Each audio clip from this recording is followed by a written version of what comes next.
Namaskar. Greetings to all of you on the eve of the 72nd Republic Day of the world's largest and most vibrant democracy. In this land of ours, enriched by diversity with many festivals, our national festivals are celebrated by everyone with great patriotic fervor. We celebrate the National Festival of the Republic Day with enthusiasm and express our respect for the national flag and our faith in the Constitution. This day has come to mean a lot to all Indians living within the country and abroad. 71 years ago, on this very day, we, the people of India, adopted, enacted, and gave to ourselves a unique Constitution. For all of us, then, this is the day to also pause and ponder over the core values that the Constitution propounds. These values, justice, liberty, equality, and fraternity, outlined in the preamble of our Constitution, are sacred to all of us. Its abiding adherence is meant not only for those who are mandated to govern, but for the people at large. It is not without reason that the wise men and women who framed the Constitution chose to place these 4 terms at the very beginning of the Constitution to build the foundation on which the edifice of our democracy rests. In fact, these were the values that guided our freedom struggle. A galaxy of great leaders and thinkers like Bal Gangadhar Tilak, Lala Lajpat Rai, Mahatma Gandhi, and Subhash Chandra Bose inspired our freedom struggle. They had diverse dreams of a magnificent future of the motherland, but common to their aspirations were these values: justice, liberty, equality, and fraternity. I would like that we go further back into history and inquire why precisely these values guided our nation builders. And the answer is obvious. This land and its inhabitants have cherished these ideals from the time immemorial.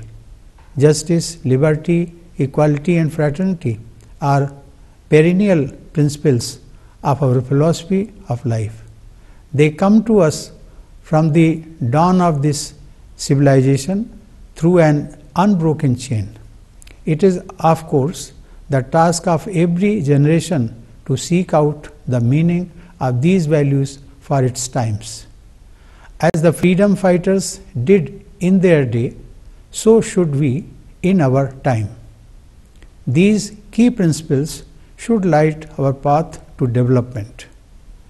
Dear fellow citizens, every Indian salutes our farmers who have made our vast and populous country self-reliant in food grains and dairy products. Despite adversities of nature, numerous other challenges, and the COVID-19 pandemic, our farmers sustained the agricultural production. A grateful nation is fully committed to the welfare of our farmers. Just as our hard-working farmers ensure food security for the country, the brave soldiers of the armed forces ensure security of our national boundaries amid severest conditions. From the freezing cold at Siachen and Galwan Valley in Ladakh, with temperatures as low as -50 to 60 degrees Celsius, to the scorching heat in Jaisalmer with temperatures as high as 50 degrees Celsius on land, in the skies, and at the vast coastal areas, our warriors are vigilant every moment. Every citizen feels proud about the bravery, patriotism, and the spirit of sacrifice among our soldiers. By their contribution to food security, national security, protection against disease and disasters, and to different areas of development, our scientists have strengthened our national endeavors. From space to the farms, from educational institutions to hospitals, the community of scientists has enriched our life and work.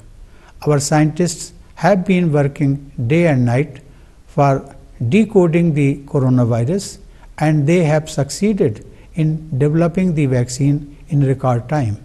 With this accomplishment, our scientists have added a glorious chapter of contribution to the well-being of humanity.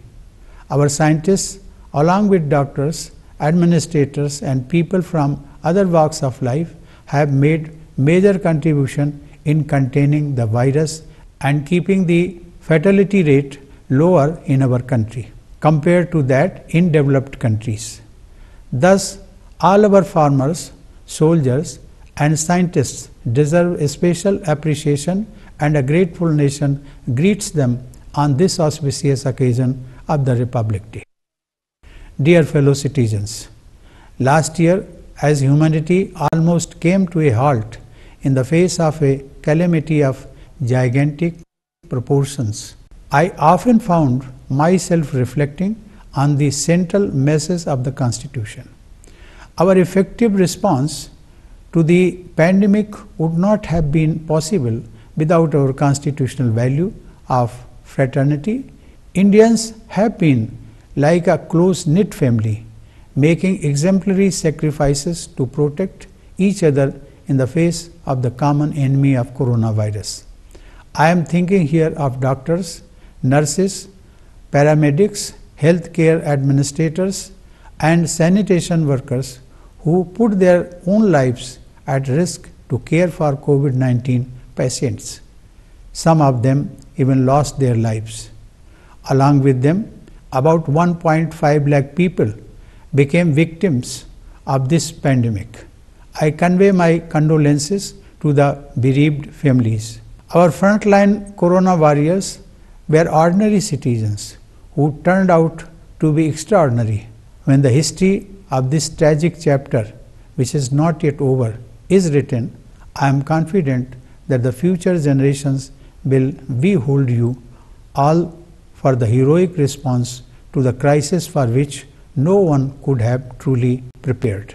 Given our country's population density, diversity of cultural traditions, natural and geographical challenges, taking precautionary measures against COVID-19 was far more difficult for us. Yet, we have managed to check the spread of the virus to a large extent. Despite the serious calamity, we have succeeded in taking forward our activities in many spheres. The pandemic threatened to derail the young generation's learning process, but institutions and teachers quickly adopted new technology and ensured that there was no break in education. By conducting not only free and fair but also safe elections in Bihar, which has high population density, and in union territories of Jammu and Kashmir and Ladakh, with difficulties of access and other challenges, our democracy and the Election Commission have accomplished remarkable feats. The judiciary found help in technology and continued to function and dispense justice. The list is long. In order to open up the economy without risking the lives of the people, the process of unlocking was carefully calibrated. This has proved effective, and the economy has started showing indications of recovery faster than anticipated. The latest unprecedented collection of GST and India's emergence as a most favored destination for the foreign investment are indicative of our faster economic recovery.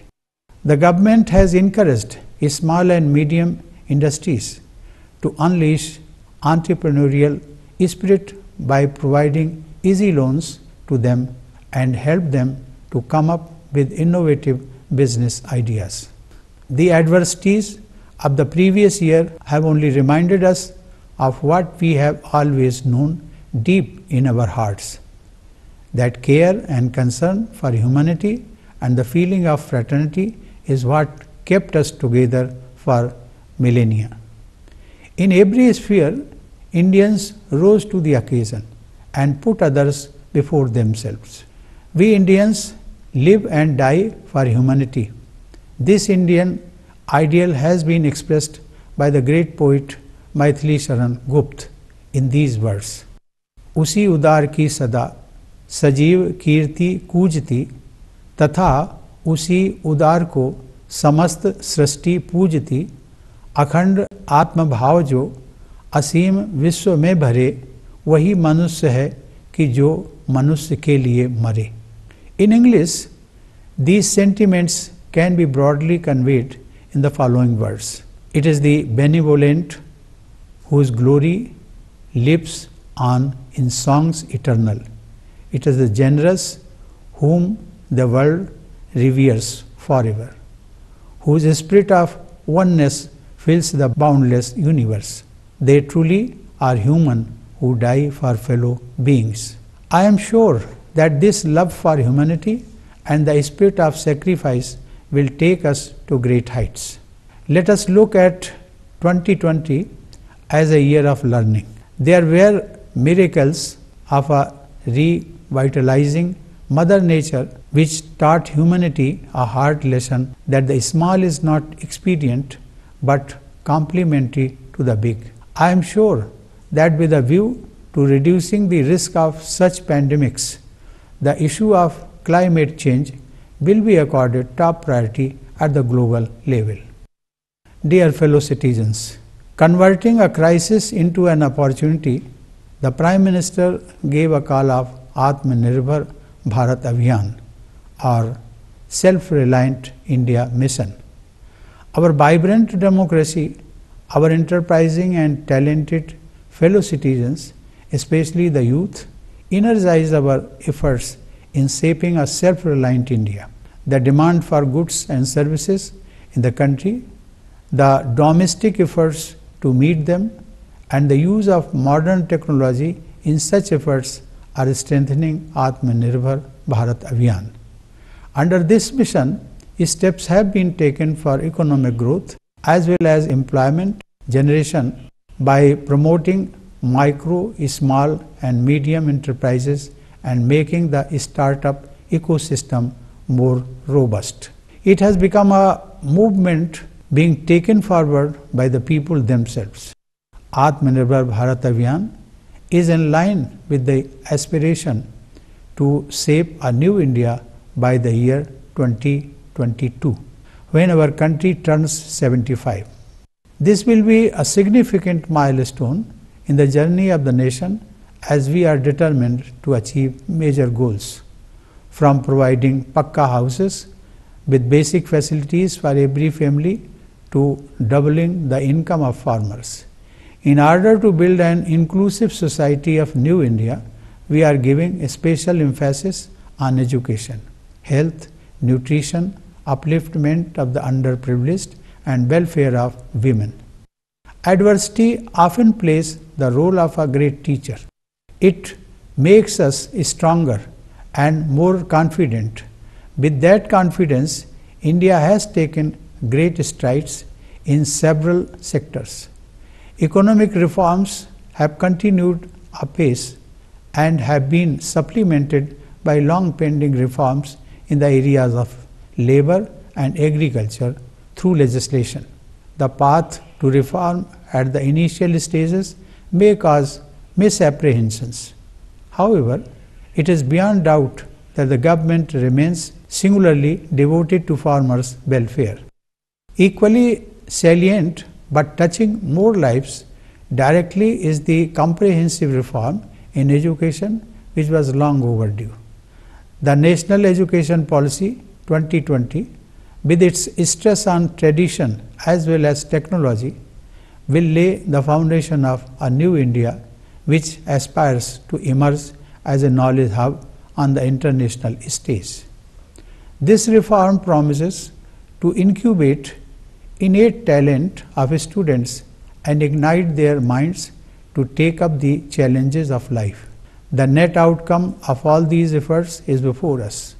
After about a year of this unforeseen ordeal, India today stands not despondent but confident. The slowdown has turned out to be transitory as the economy has regained its dynamism. A self-reliant India has manufactured its own vaccine for COVID-19 and is now undertaking a mass vaccination drive, which will be the largest exercise of its kind in history. The administration and health services are working with full readiness to make this exercise a success. I urge upon the countrymen to utilize this lifeline and get vaccinated as per guidelines. Your health opens the way for your advancement. Today, India is being rightly called pharmacy of the world, as we are supplying medicines and other healthcare items to several countries to alleviate people's suffering and contain the pandemic across the globe. Now we also provide vaccines to other countries. Dear fellow citizens, the past year was a time of adversity, and it came from many fronts. We faced an expansionist move on our borders, but our valiant soldiers foiled it.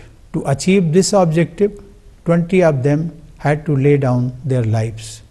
The nation shall remain grateful to those brave soldiers.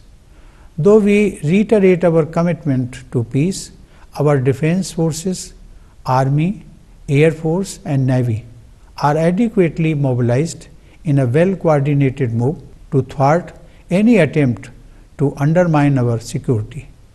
Our national interest will be protected at all costs. We have also ensured a widespread understanding in the international community of India's firm and principled stand. India is moving forward and taking its rightful place in the world. During the recent years, its arc of influence has been expanding and encompassing the larger part of the world. The manner in which India got overwhelming support of the international community for its entry as non-permanent member of the Security Council this year is indicative of that influence. The quality of our engagement with leaders across the world has enhanced manifold. India, with its vibrant democracy, has rightfully earned its respect as a responsible and trustworthy nation.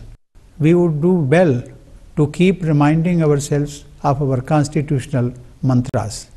I have said this before, but I will repeat that we should make it a part of our daily routine to meditate upon the life and thought of our Father of the nation. We must make all efforts to wipe tears from every eye. Equality is the watchword for the great project of our Republic. Social equality warrants dignity for each one of us. Villagers, women, weaker sections of our society, namely scheduled castes and scheduled tribes, Divyangjan and the elderly people. Economic equality entails equal opportunity for all and hand-holding for the downtrodden. Acts of helping fellow human beings expand our capacity for empathy. In our collective path ahead, fraternity is our moral compass. Let us all continue on the path of constitutional morality, which Baba Sahib Dr. Bhim Rao Ambedkar mentioned in his speech to the Constituent Assembly on November 4, 1948, while presenting the draft of the Constitution. He clarified that constitutional morality means supremacy of the values enshrined in the Constitution. Dear fellow citizens, as we are set to celebrate the anniversary of our Republic, I am thinking of our brothers and sisters abroad. Our diaspora is our pride. Indians abroad have succeeded in different walks of life, some rising to high levels of political leadership, some contributing to science, arts, academics, civil society and business, each bringing laurels to their new homelands and also to India. Republic Day greetings to you from the land of your ancestors. My greetings to the members of the armed forces, paramilitary forces and the police who usually celebrate festivals staying away from their families. My special greetings to all those Jawans. I once again congratulate you all for the Republic Day. Thank you. Jai Hind.